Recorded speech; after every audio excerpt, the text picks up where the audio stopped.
Today we have a special treat. We are going back to English class. I'm so excited. And we are going to be walking through the Rime of the Ancient Mariner and how it connects to Taylor Swift's new song, The Albatross. I can't believe those words just came out of my mouth. But I'm really excited to look into this with you today. So the Rime of the Ancient Mariner is one of those poems that's in the literary canon. It was written by Samuel Taylor Coleridge in 1797, 1798. And in order to understand how it connects to the albatross, or rather how the albatross connects to this poem, we are going to need a brief summary. Spoiler alert, it's not that brief. Okay, so this crazy old man with a long gray beard and glittering eye basically crashes this wedding, pulls a guest aside, and forces him to listen to his tale, even though the guy is all like, "Unhand me, you gray-bearded loon." So he tells the wedding guest about this voyage he went on a long time ago. And at this point in the story, he's starting to tell his story, but the bridal procession of this wedding is starting, and the bride is looking red as a rose. And the wedding guest is frustrated, he beats his chest, but he can't help but listen on, he's so intrigued. So we're back in the mariner's story. A tyrannous and strong storm ended up blowing the mariner's ship south into the South Pole, where it encountered icebergs as tall as the masts of the ship. So really, really big. They were green as emeralds, and they were stuck in the ice. It's not looking good for the sailors, but then an albatross through the fog appears, and they liken it to a Christian soul. And an albatross is a large seabird, kind of like a seagull, but very large wingspan. It's a big seabird. And as it flew around the ship, the ice around them began to crack and they were able to move their boat through. So the albatross followed them for a little bit and sort of became like their pal. He would visit them for food or for play. He would come whenever they called for him. So there was this dynamic going on. So at this point in the poem, the wedding guest interrupts the mariner and is basically like, "What's going on with your face?" And well, actually he says, "God save thee, ancient mariner, from the fiends that plague thee thus. Why lookest thou so?" And the mariner tells him with a sad expression that he shot the albatross with his crossbow. And it's unclear whether it was accidental, but the writing suggests it wasn't. He very clearly says, "With my crossbow, I shot the albatross." Why? Great question. One could possibly say it was a thoughtless decision.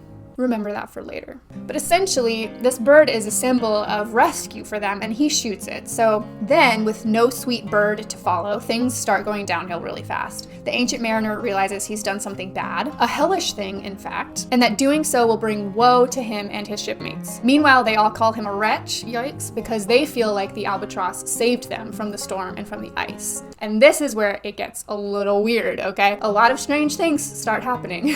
Everything gets quiet. The wind completely dies down, so they can't sail anywhere. The sails are flat. It gets really hot. The sun starts burning them with heat, and they're as idle as a painted ship on a painted ocean, which I think is a really lovely line. So they might as well be a still image because they're not going anywhere. And that's not good if you're sailing. So it's really hot, there's no wind, they were extremely thirsty, and we get that classic line, water, water everywhere, not a drop to drink, right, because they're surrounded by the ocean water, but they can't drink that. And slimy things begin to crawl along the surface of the water, which was also rotting. So could this be depicting a hallucination? Maybe, or it's some kind of supernatural experience, and I think we typically lean toward it's a supernatural experience. Anyway, there's a reference to St. Elmo's fire and a witch's potion type of vibe in the water, like everything's churning. And all in all, it gets really creepy and scary, and the sailors attribute it all to the ancient mariner's killing of the albatross. So they tie the albatross around his neck where a cross would otherwise hang. Remember that for later. Then, tell you this is a long poem. Then a creepy ship comes speeding toward them with sails like restless gossamers, and the ancient mariner sees that death is on board, and a woman described as having red lips and locks yellow as gold. And the mariner identifies her as Life in Death, capital L, capital D, Life and Death. That's the name of that being. So those two devils roll their dice, and Life and Death wins. So all 4 times 50 men on this ship, in other words 200 men, curse the ancient mariner with their eye and are killed by Life and Death. And it says, "With heavy thump, a lifeless lump, they dropped down one by one." So, and this line is important.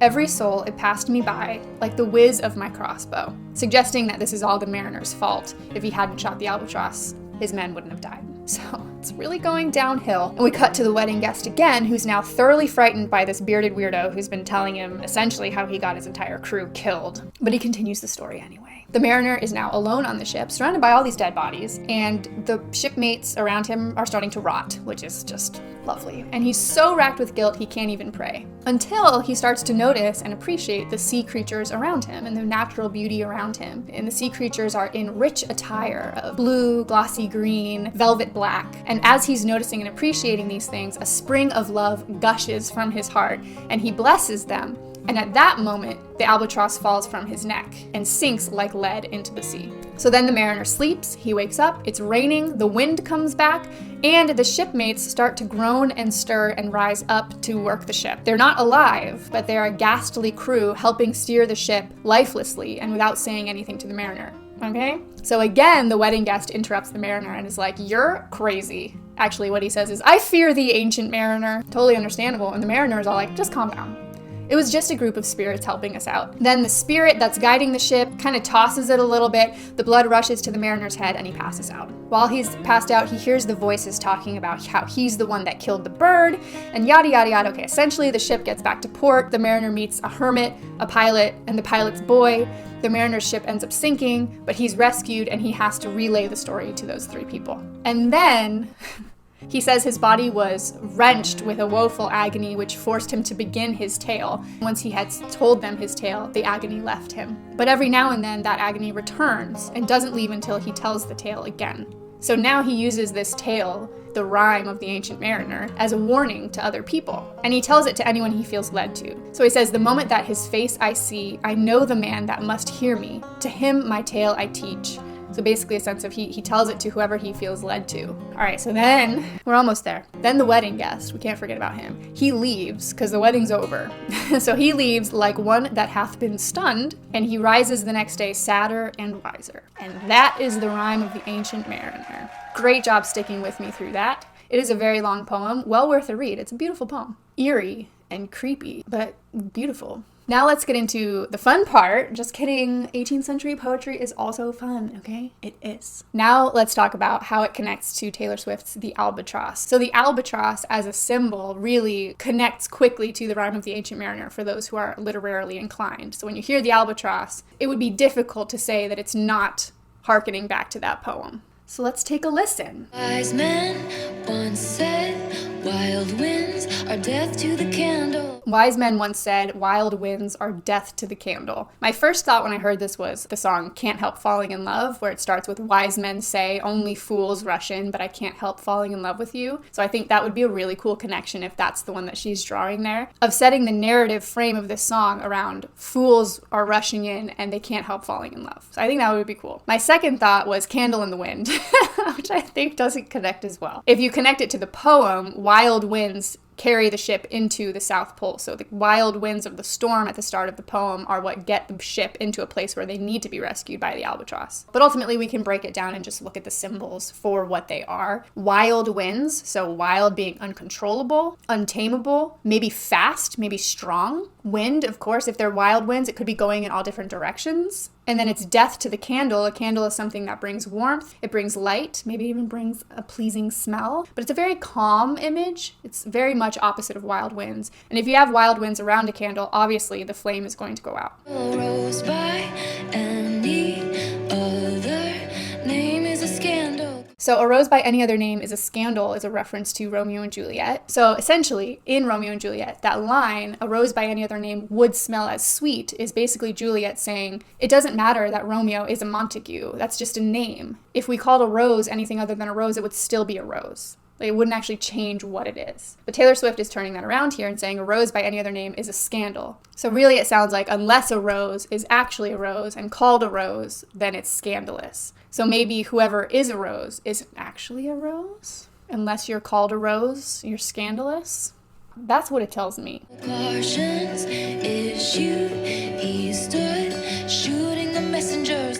Okay. Then she says, cautions issued. He stood shooting the messengers. They tried to warn him about her. So there's this looming sense of danger happening, right? Wild winds are death to the candle. Rose banding out their name is a scandal. So things that maybe aren't what they seem. Cautions were issued. He stood shooting the messengers. They tried to warn him about her. So this person's been warned, kind of like the Ancient Mariner warns others by telling his tale. But this guy shot the messenger, and I think that's an interesting, obviously the Ancient Mariner shoots the Albatross, so we've got that similar language coming in there. But shooting the messenger means you're blaming the messenger for the message, essentially. When you hear don't shoot the messenger, it kind of means like, it's not my fault that I'm giving you bad news. It's the person who did this to you. I'm just the messenger. I'm just relaying it. It's not my fault. So he shot the messengers. So essentially it's saying like, it's putting the blame on them is what that tells me. And they tried to warn him, so he wasn't really warned. They tried, but it didn't work, is what that would imply for me. Okay. Cross your thoughtless heart, only liquor anoints you. She's the Albatross, she is here to destroy you. Is she? Man, so good. Okay, here we go. I love the line, cross your thoughtless heart. To me, that was the one that connected to the poem the most, because the mariner was thoughtless in his killing of the albatross. He didn't think about it. He didn't think about the repercussions. He didn't have a reason. And then he had to wear the albatross around his neck where a cross would be. So it's like, cross your thoughtless heart, but you're crossing it with the albatross. You know what I'm saying? I like that connection. You can read into it. Cross your heart is also a way to make a promise, like cross your heart and hope to die. It's sort of saying, I'm telling the truth. But if your heart is thoughtless, then that has different connotations. The line, only liquor anoints you, I really had to sit with for a minute, because it could be a connection to the mariners not having water. It furthers the religious imagery of being anointed. So typically if one is anointed, they're anointed with oil, and that's if they are chosen and protected by God. And so this idea of cross your heart, you cross your heart to kind of pay reverence to God.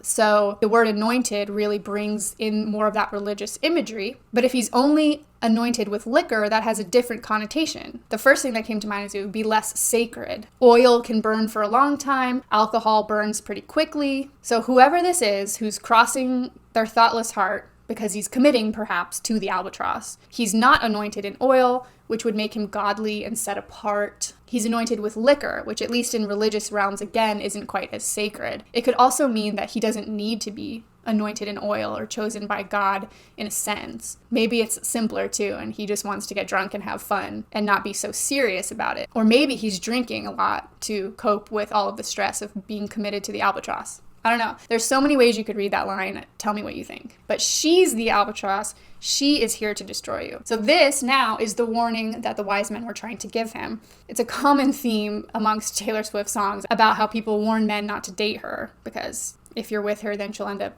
writing a song about you when you break up, or destroying your career, your reputation, and all of that. So throughout this first part of the song, it really, to me, highlights that theme of, somebody is maybe taking a chance on the albatross, on Taylor, and they're getting all these warnings about why you shouldn't be with her. And what's interesting about the albatross as a symbol is it's come to represent both a good and a negative symbol, because in the poem, the albatross did bring them through the storm, but then also the albatross's presence, which led to the guy shooting it, led to all of the weird shenanigans and horrible death that happened throughout the rest of the poem. So as a symbol, literarily speaking, throughout the years, it's come to represent a little bit of both. But in the poem, it's really more of a good omen type of symbol.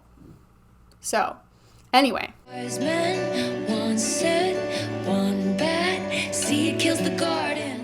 The wise men are talking again. One bad seed kills the garden. One less temptress is one less dagger to sharpen. So I think, again, this just feels like warnings, If you let one bad seed into your garden, it's going to kill the garden. Like, do not. The albatross is here to destroy you. Don't let the albatross in. It'll kill your garden. It'll be death to your candle. One less temptress is one less dagger to sharpen. So again, if you don't let this temptress in, you don't have to sharpen your dagger and protect yourself. Locked me up in towers, but I'd visit in your dreams, and they tried to warn you about me. Okay, I love it. Locked me up in towers, but I'd visit in your dreams, and they tried to warn you about me. So she changes from they tried to warn you about her to they tried to warn you about me. So the point of view shift there from third to first person. Why? Because we're moving closer to the narrator, right? When you're in third person, you're more distant from the main character, the albatross in this sense. Now we're moving closer to it. So you would think that we're going to get more revealed about them because we're moving closer. Locked Me Up in Towers feels very Rapunzel-esque, but also speaks to the isolation that happens in the Ancient Mariner as well. Dreams are also a big part of the poem, so that connects well when the mariner is visited by spirits in a dreamlike haze. She says, I'd visit you in your dreams. And then just a sense that even if she's physically kept from him, spiritually she's still able to reach him. So there's a strong connection between them, is what it sounds like to me. Devils that you know, raise worse hell than a stranger. Then she brings us back into third person. Devils that you know, raise worse hell than a stranger. She's the death you chose. You're in terrible danger. So, love the line, devils that you know, raise worse hell than a stranger. Because it's so true. The people closest to us are often the ones that have the greatest power to hurt us. Because they're the ones we're vulnerable with, share our secrets with, etc. Reminds me of the line she has in The Archer, where she says, all of my enemies started out friends. What I take away from this is she's warning him now to be careful who he trusts. Like, if I'm a stranger to you and your friends are telling you, don't do that, don't go date her, blah, blah, blah, they might be raising worse hell than is actually necessary. And then I feel like the line, she's the death you chose, you're in terrible danger. I feel like that's almost a little bit sarcastic, but I'd be curious to see how you guys read it. But the word death connects back to wild winds or death to the candle. So she's the death you chose. She's the wild winds. You're the candle. You're in terrible danger because you chose death, essentially. And that ties into the poem as well, right? Because however thoughtlessly the mariner acted, he chose death. Like, what he chose to do led to a lot of death. Okay. When that sky rains fire on you, and your persona non grata. The sky raining fire makes me think of all the supernatural elements at play in the poem and how ultimately so many lives were lost. It also makes me think of how the sun was burning above them and they were so thirsty and dry from the heat. And then your persona non grata, we gotta love a Latin phrase in the middle of a pop song. Just unreal. It's just so funny. Okay. Persona non grata is a phrase that's really used more diplomatically. So when a person who lives in a foreign country does something that is egregious, the country decides to expel them from the country, send them back to where they came from. And so I feel like, honestly, it's a really fancy way of saying when you're canceled, essentially. So when that sky rains fire on you and you're persona non grata, meaning you don't belong here anymore, you're canceled.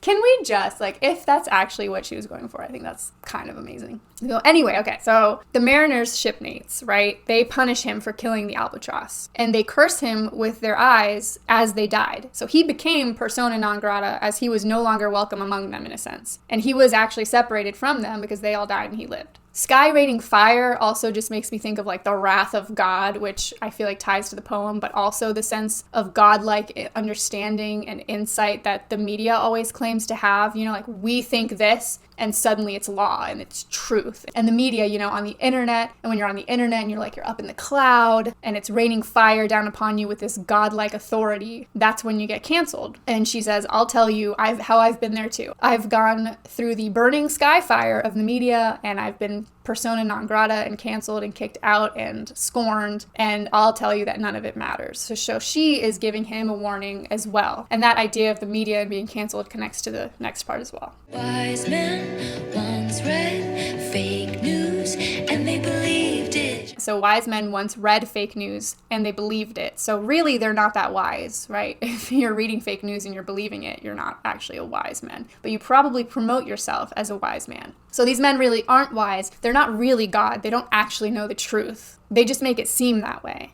But once they believe the fake news, the jackals raise their hackles and it's not looking good for the guy or the albatross. Jackals are a really interesting symbol. They can represent cunning, opportunism, betrayal, deceit. The Egyptian god of the afterlife had a jackal head, so there's a lot you could read into there. And they're known as being tricksters. So these jackals are raising their hackles. They're like getting ready for a fight. And you can't believe this is really happening. You were sleeping soundly when they dragged you from your bed. This song is awesome. It's so good. You were sleeping soundly when they dragged you from your bed. I tried to warn you about them. So this is a nice twist in the story, sort of a reversal of expectations here, where he's dragged away by these jackals unexpectedly to him. He's sleeping soundly. So there's not a worry in his mind. He is not up in the middle of the night pacing. And it's unexpected to him, but it's not unexpected to her. She says, I tried to warn you about them. And one thing about the jackal as an image is because they're jackals, they could be taking him to his death if we read into it a little bit more from that Egyptian god standpoint, which isn't totally out of the realm of possibilities given the other religious imagery throughout the song. And then meanwhile, in the poem, the albatross represents pretty much the opposite of a jackal, where it represents freedom, rescue, divine intervention, and the consequences for being careless. Crossed my thoughtless heart, spread my wings like a parachute. I'm the albatross, I swept in at the rescue. Okay, so now again, she's switching point of view. Instead of going cross your thoughtless heart, she's saying, I crossed my thoughtless heart, spread my wings like a parachute. I'm the albatross, I swept in at the rescue. So I like this idea that she's crossing her thoughtless heart again. It just gives me a sense that like there's sort of an element of carelessness or tossing caution to the wind. There's a lot of voices speaking into this situation and suggesting that it's not the best thing. So he's crossing his thoughtless heart and going for it. And now she's doing the same thing to swoop in and rescue him. She does what she needs to do, and she does what the albatross does in the poem, which is rescue them. And wings like a parachute, I mean, that's the perfect simile, right? Because a parachute is what you use to rescue yourself when you're falling. That's just great. It also ties into the large wingspan of an albatross, and it also kind of gives us a sense of angel wings as well, which are very usually depicted as very large. The devil that you know looks now more like an angel. So she says, the devil that you know looks now more like an angel. The devils that you know raise more hell than a stranger. Those were his friends talking about her. And now the devil that you know, now that he knows her, this devilish figure that was supposed to lead him to his death actually looks more like an angel. So in these lines, we're getting a movement in the story toward what is real now versus what's just been spread around through gossip from these wise men. And then she says, I'm the life you chose versus she's the death you chose. I'm the life you chose and all this terrible danger. So she sort of turns that phrase previously on its head and shows that she's not an omen like they all made her seem. And again, plays on the albatross as both a symbol of good and bad fortune. But I also think, and all this terrible danger could be sarcastic. Like, yeah, I'm the life you chose and all this terrible danger. Like, wow, yeah, it's awful being with me. I'm terrible. Or it could be all this terrible danger of like the real pressures that are on them as they're together. And then at the end, she pivots toward, I think, talking to the wise men directly and saying, so cross your thoughtless heart. She's the albatross. She's here to destroy you. So I think she's talking to the wise men and saying, you better look out because she's coming for you. So that is a deep dive into the Rime of the Ancient Mariner and how it connects to the albatross. Let me know if you found other connections or if it was helpful for you to see the poem on its own and then connect it to the song. I'm glad we could go back to English class together today, and I will see you next time. Happy writing.